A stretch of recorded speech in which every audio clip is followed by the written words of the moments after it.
garb of my lord, showing it as a demolition. 248 proceedings they have been asked to vacate, and they have stated that they have no alternate remedy in the relevant paragraph 5. No remedy available. There is an appeal provided. They have not mentioned in the petition that we have an exercise or we have filed an appeal. It is not being heard for certain such reasons. And directly they have jumped to this honorable court. There is a finding against them. They have appeared in the entire proceedings. P1 is page 15 onwards is the order.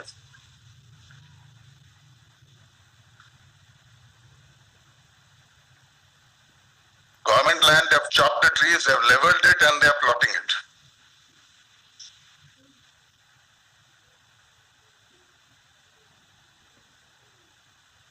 Page 15, page 17, there is a specific findings. There is an order dated 13/9. 7 days time was given to them to remove. Then on 2/9 they have been given time till 9th to remove their encroachment. No, they did not file their appeal, but they have rushed to this court. Yes, Mr. Sharma. But मैंने सुना था कि high court में या किसी भी court में prisoner को पहले बोलने का अधिकार होता है. मुझे बात को सुन, आप बोल दीजिए. इतना जर्नलिज्म मिनिस्टर की तरफ से आ रहा है मुझे, दैट इज अप्रिशिएबल कि हमारे यहाँ गवर्नमेंट एडवोकेट काम करने लगे आजकल. नहीं, गवर्नमेंट एडवोकेट नहीं सर, डिप्टी एडवोकेट जनरल है. डिप्टी एडवोकेट जनरल हो सकता है, एडवोकेट जनरल बने वाला बहुत अच्छी बात होगी. और ये स्थिति है कि आपके पास में क्यों आया गया. पहली स्थिति बनती है मतलब कि whenever the matter in hot haste the orders are passed and proceedings are being taken, then there's courts have said there's something fishy is there. And what is all those things, my lord? If my lord may peruse, this is the case, my lord, where on P2 page 22 देखिए my lord, page 22. Yes. I have purchased all this property under registered sale deed executed in my favor. Yes. I am claiming right title and interest on the basis of these registered sale deed, my lord. Then my lord says these are registered sale deed, and thereafter my lord may see page 62. This ऋण पुस्तिका किसान किताब has been issued in my favor. Yes. Page 66 देखिए my lord. Yes. इसी property के संबंध में सीमांकन हुआ. सीमांकन प्रस्तुत करा था. विषय अंतर्गत संदर्भित पत्र के परिपालन में लेख है कि आवेदक मुरारी पिता दिनेश जाति अग्रवाल निवासी पिपरदा के सीमांकन आदेश 1600 जमीन में अभिलेख मुरारी ग्राम पे वर्तमान में दर्ज है. पूर्व भूमि का सीमांकन समीपस्थ ग्राम भूमि निवासी को सूचना पत्र जारी कर दिनांक 6/4/2019 को आवेदक में समस्त कृषकों एवं वन विभाग के कर्मचारियों की उपस्थिति में सीमांकन किया गया. कृषकों और वन विभाग की उपस्थिति में सीमांकन किया गया. वर्तमान मौके पर चांदा मुनारा विलुप्त होने से उत्तर दिशा में स्थित नीलागर नदी को जो शरत से लगा गया पाया गया, आधार बिंदु मानकर सीमांकन प्राप्त किया गया. खसरा नंबर 1600 भूमि का आवेदक कब्जा पाया गया एवं खसरा नंबर 1600 रकबा की भूमि वन क्षेत्र के कब्जा में पाया गया. आवेदित भूमि वर्तमान चक्र नक्शे में एवं आवेदक कहने में कब्जे में अंतर पाया गया. चालू नक्शे में आवेदित भूमि और कब्जे में 4.50 जरीब का अंतर मिला. मींस मतलब एज पर सीमांकन प्रतिवेदन मतलब this is my land. Now 55 देखिए, पंचनामा देखिए, जो पेज नंबर 72 देखिए.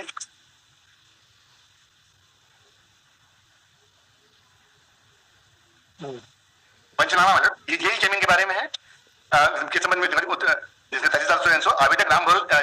इसके बाद यहाँ देखिए उस भूमि के विधिवत सीमांकन किया गया.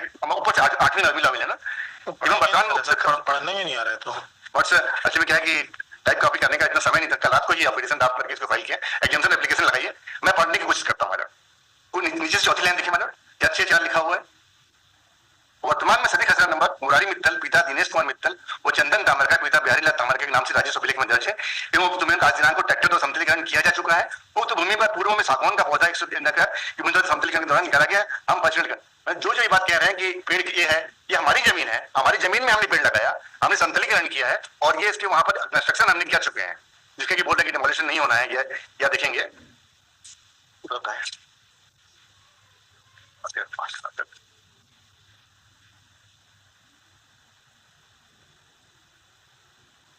हम यहाँ से लिखेंगे कि आखिर ऐसा कर क्यों रहे हैं. ये पेज नंबर 74 देखिए मैडम, 75 74 देखिए मैडम. यस. आवेदित भूमि के वास्तविक तथ्य कलेक्टर के सामने हमने जाके बताया इनको. अभी क्या ये सारी स्थिति है, कलेक्टर के सामने बताने के बाद में भी रेवेन्यू अथॉरिटी मिलो उन्होंने ये अथॉरिटी जो अपडेट अथॉरिटी है जिनके पास हमको जाना है. उपरोक्त विषय अंतर्गत निवेदन है कि ग्राम पिपरदा पटवारी हल्का नंबर 100 ग्रामवासियों के आवेदक गण की विरुद्ध शिकायत की गई। आवेदक में अपने अधिपत्य एवं सामित्य की भूमि से लगी हुई वृक्षारोपित भूमि पर अतिक्रमण का आवासीय प्लाट बनाने बाबत वास्तविक विवरण यह है कि ग्राम पिपरता पटवारी हल्का नंबर 100 में आवेदक गण की संयुक्त अधिपत्य स्वामित्व की भूमि है, जिसमें आवेदक गण क्रय दिनांक से दाखिल काबिज होकर काश्तकारी करते आ रहे हैं। देखिए, आवेदित भूमि को क्रय किए जाने के पूर्व आवेदक गण द्वारा तत्कालीन भूमि स्वामी के द्वारा क्रय भूमि का विधिवत समांकन किए जाने हेतु तहसीलदार अकलतरा के समक्ष तत्कालीन भूमि स्वामी द्वारा आवेदन प्रस्तुत किया गया, जो प्रकरण क्रमांक 100 पक्का कमरा मकान निर्माण कराया गया है। पक्का कमरा मकान निर्माण कराया गया है तथा अपने स्वयं के खर्च से लगभग 2000 से 2.5000 पौधे, जिसमें फलदार पौधे, वृक्षों के पौधे, छायादार पौधे रोपित किया गया है, जिसमें 4-5 वर्षों से स्वयं के खर्च से देखभाल भी करते चले आ रहे हैं, जिससे कि परिवार के मित्रगण उनकी अपनी छुट्टी की प्रकृति का आनंद ले सकें। लेकिन ग्राम पिपरता के सरपंच नरेंद्र सिंह एवं उसके साथियों के द्वारा आवेदक गण से पैसा मंगवाई की नियत से अवैध रूप से अपने पद का दुरुपयोग करते हुए 2 लाख रुपए आवेदक गण से द्वारा आधिपत्य समिति की भूमि पर किए गए विकास करके के द्वारा ग्राम पिपरता के सरपंच मांग किए जाने से आधार तथ्यों को लेते हुए आवेदक को आर्थिक नुकसान पहुंचाने की सिक्योरिटी शिकायत की गई, जो निरस्त किए जाने योग्य है। लेकिन ग्राम पिपरता के सरपंच नरेंद्र सिंह और उसके साथियों द्वारा पूर्व में भी आवेदक गण की झूठी शिकायत तहसीलदार के समक्ष की गई, जिसके परिपालन में तहसीलदार अकलतरा के द्वारा जांच टीम किया गया। दिनांक 13 से 23 को जांच टीम के द्वारा वन परिषद अधिकारियों, कर्मचारी, समिति भूमि स्वामी और सरपंच की उपस्थिति में मौके जांच किया गया तथा जांच टीम द्वारा प्रतिवेदित किया गया कि आवेदक गण अपने आधिपत्य की स्वामित्व की भूमि पर 2019 से विधिवत सीमांकन कर अंतर दाखिल काबिज होकर चले आ रहे हैं, जो हम सीमांकन मैंने बताया। देखिए, आवेदक गण द्वारा दिनांक 28/8/2023 को थाना बड़ौदा में ग्राम पिपरता के सरपंच नरेंद्र सिंह की पैसा उपयोग संबंध लिखित शिकायत की, किंतु थाना बड़ौदा द्वारा कुछ कार्रवाई नहीं की जाने का ग्राम पिपरता के सरपंच नरेंद्र सिंह का हौसला अत्यधिक बढ़ गया और ग्राम पिपरता के सरपंच नरेंद्र सिंह द्वारा ग्रामवासियों को बढ़ाकर आवेदक के विरुद्ध आधारहीन और बिना तथ्य के सूचित शिकायत कर रहा है। लेकिन ग्राम पिपरता के ग्रामवासियों द्वारा सरपंच नरेंद्र सिंह के विरुद्ध दिनांक इतने को सड़क ठेकेदार के ग्राम सार्वजनिक बाधा से निविदा विधिवत अनुपत्ति के मुरुम मिट्टी के लिए 5 लाख देने के संबंध में अन्य मामलों के संबंध में ग्रामवासियों द्वारा कलेक्टर, पुलिस अधीक्षक, थाना बड़ौदा बाजार अन्य संबंधित अधिकारियों से लिखित शिकायत की गई है, जिस पर थाना बड़ौदा के द्वारा ग्रामवासियों को बयान भी दर्ज कराया गया, जिसके बाद कोई ठोस कार्रवाई अवेलेबल लगना है। देखिए, पिपरता के सरपंच नरेंद्र सिंह व ग्रामवासियों द्वारा झूठी शिकायत के आधार पर कलेक्टर जांजगीर चांपा के द्वारा भू अभिलेख के माध्यम से तहसीलदार अकलतरा को जांच निर्देश किया गया, जिसमें उसके परिपालन में आवेदक गण को मौके जांच हेतु ज्ञापन मिला, जो शाम को प्राप्त हुआ। लेकिन आवेदक गण के द्वारा व्हाट्सएप के माध्यम से ज्ञापन के आधार पर 22/23 को पहुंचने पर समझ आता तत्काल आवेदन प्रस्तुत किया गया है। लेकिन जांच टीम के द्वारा आवेदक गण की अनुपस्थिति बिना स्वयं मौका प्रदान किए प्रतिवेदन तैयार किया गया, जो घोषित किया गया। अगर यही प्रतिवेदन जो बिना जांच के स्वीकार किया गया नरेंद्र सिंह के बोलने पर, उस पर आगे कार्रवाई करके 247 का ऑर्डर पास कर। अब जिन सारे अधिकारियों के सामने मैं शिकायत कर रहा हूँ, मैं उस अपनी जमीन, मैं साफ साफ ये कहता हूँ कि मैं अपनी ही जमीन पे काबिज हूँ, मैं कुछ भी जमीन का अतिक्रमण नहीं किया और प्रमाण पैसा आपके सामने सिद्ध कर रहा हूँ कि ये जो जमीन है, जो गवर्नमेंट के डॉक्यूमेंट है, जो बताते हैं कि रजिस्टर्ड सील डीड मेरे फेवर में है और किसान किताब मेरे पक्ष में आ रही है, और ये इस जमीन पे मैं कंस्ट्रक्शन करके किस लिए बनाया मैंने, क्योंकि ये बात बिल्कुल सही है कि 1 से लगी जमीन है, लेकिन वो जमीन भूमि स्वामी आपकी जमीन है जिसको मैंने परचेज किया है, वहां कंस्ट्रक्शन है मेरा, मैंने पेड़ लगाए हैं। अब क्योंकि मेरा इनसे शिकायत है, इसलिए सारे लोगों ने मिलकर के इस प्रकार से मेरे खिलाफ में और नोटिस करते रहे मतलब। अब देखिए, अभी बोलते हैं कि सर नोटिस, अभी देखें तो 7/10 को हुआ है, 13/9 का आदेश पारित किया गया, अतः आपको आदेशित किया जाएगा कि ये 9/10 के पूर्व ये 7/10 का ऑर्डर है, जो ऑर्डर है बेदखली का आदेश 7/10 का है और 9/10 का हटाने बोले। 7/10 नहीं, 2/10 का है। 7/10 लिखे ना आपका, ये आपको क्लियर फाइल करना था ना, तो हमको 2/9 दिख रहा है। ये पहले 27/21 देखिए मैंने, उसके नीचे देखिए 7/10 लिखा हुआ है। आप अगर 2/10 बोल रहे हैं तो उसके नीचे भी 7/10 लिखा हुआ है, तो आखिर 2 दिन के अंदर इस प्रकार से स्थिति क्यों हुई? क्योंकि कोर्ट आर बीइंग क्लोज, अभी यहाँ पर ये स्थिति हो रही है। 7/10 को ऑर्डर कर रहे हैं कि 9 को हम हटा देंगे कब्जा आपका।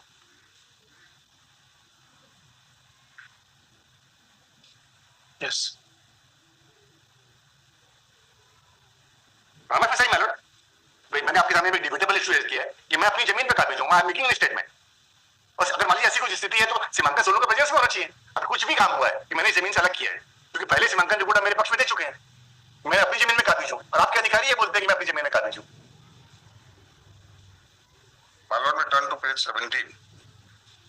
There is a specific finding by the court in the second paragraph that in the proceedings under 248, the petitioner along with his counsel was present. And in the previous page at the last paragraph, when he was in the... I'm putting it on 17th of October. Don't dispose it till then. For 10 days, I'm protecting. What I respectfully submit, my lord, that there is a remedy of appeal. No, He look, should go and file an simply appeal. because tomorrow is the vacation is starting. So it can be disposed of, let him go and file an appeal, and till then he may get a breathing time. Because or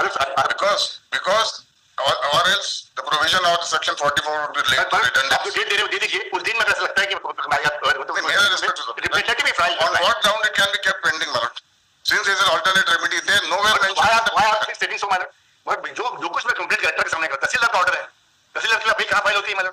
SDO के file होगी, SDO उसके बाद collector के पास जाएगा, ये authorities हैं, Why you all these authorities are there. What reason is for not exercising remedy? That's why I'm submitting madam, जो भी इनको टाइम चाहिए जवाब देने का, जवाब दे दे उससे मैं नहीं ऐसा कुछ अगर हेवंस वुड नॉट फॉल, अगर परसों ही डिमोलिश करें, heavens would not fall if they go in appeal. Why they have not gone in appeal? तो आपको- See paragraph 5, my lord. I'm making Petitioner complaint. declare. अभी Although I'm making complaints to the authorities madam, What is the disputed property? It is a plain land. There is no What is the construction on Khasra it. number? This is Kasra number. You show me from the order of the Tehsildar that this Khasra number has been encroached upon which by the petitioner, for which he is required to be removed. There is an order, my lord. The whole order Where is is here. that? You tell me. My lord, Mr. Pirus, paragraph page 17.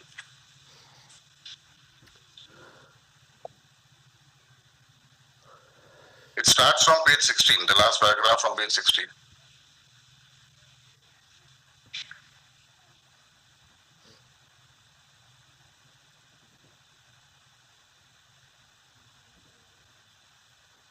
Khasra number 1 by 1, 1 by 3 and 7 by 1 है ना? में से 42350972 1947 है कि नहीं? शासकीय भूमि 1 by 1 is government land. आप 1 by where 3 is the is sale government deed? land. Where is the sale deed? 7 by 1 is to page 17. page 22 sale deed madam, page 17 में चौथा लाइन. मुरारी मित्तल चंदन ताम्रकर का कब्जा है और शासकीय भूमि एक 1 by 1 में से इतने हेक्टेयर शासकीय भूमि 1 by 3 शासकीय भूमि 7 by 1 कुल शासकीय खसरा नंबर 3 रकबा 7.154 हेक्टेयर पर मुरारी मित्तल एवं चंदन ताम्रकर द्वारा घेराबंदी समतलीकरण कर अतिक्रमण कब्जा किया गया है. जांच प्रतिवेदन के अनुसार पूर्व जांच दल द्वारा किए गए प्रतिवेदन के आधार पर स्पष्ट है कि यह नावेदक मुरारी मित्तल एवं चंदन ताम्रकार द्वारा शासकीय भूमि 1 by 1, 1 by 3, 7 by 1 में से कुल रकबा लगभग 7.154 हेक्टेयर वृक्षारोपित सागवान वृक्ष को काटकर समतलीकरण अतिक्रमण कर घेराबंदी कर आवासीय प्लॉट बनाया जा रहा है. These are all government lands and they want to bypass the provision of appeal. Let them go and file an appeal. Then next paragraph. These respondents they were noticed in the proceedings of 248. They appeared with their counsel and submitted their replies.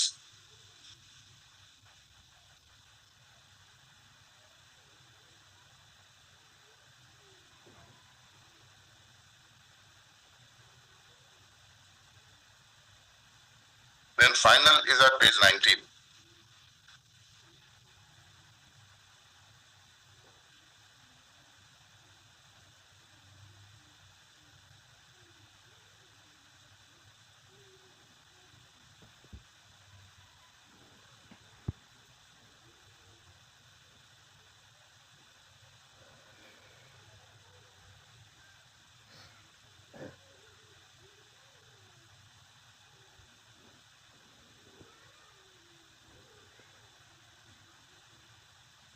Paragraph 19 is the final finding.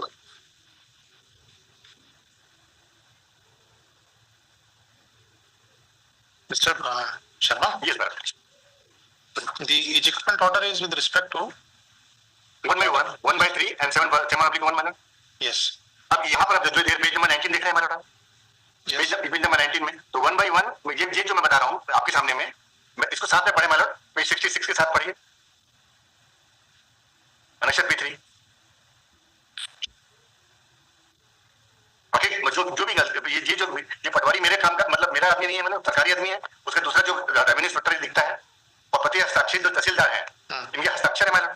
अब आप इसमें देखिए कि इसमें 1 by 1 कहाँ लिखा है? मैं एक मिनट 1 by 1 में ये तो बता रहा हूँ मैडम आपको, आप ये जो 1 by 1 ये इन्होंने बता दिया कि 1 by 1 और 1 by 3 में है कब्जा, जबकि मैं ये स्पेसिफिकली इस रिपोर्ट से जाहिर होता है. पेज 66 देखिए मैडम, विषय अंतर्गत पूरा लिखिए मतलब पेज आपकी 66 जो सेल डीड है ना सर, हाँ 7/4, 5, 10, 11, 12, 13, 14 है। तो ये जो मैं सेल डेट लिखूंगा ये तो है मैडम उसी के वो जो तो ये 1/1, 1/3, 7/1 है।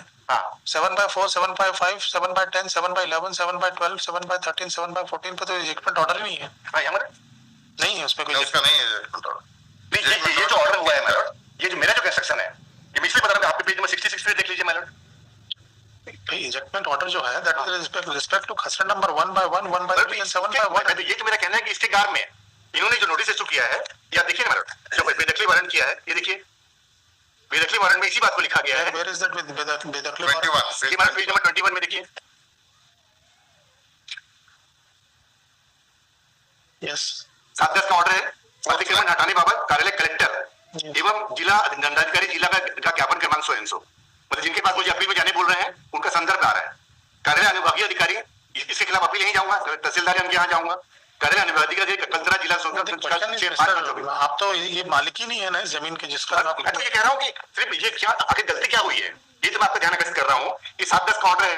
एक मिनट जो आपके सामने बताना चाह रहा हूँ कि मुझे कम से कम ये तो एस्टेब्लिश मैंने प्रामा से एस्टेब्लिश कर दिया है कि साहब ये जो सीमांकन प्रतिवेदन है आप जो मैं पेज नंबर 766 दिखा रहा हूँ नहीं तो if we can say that you will not be ejected from the property which is purchased by you.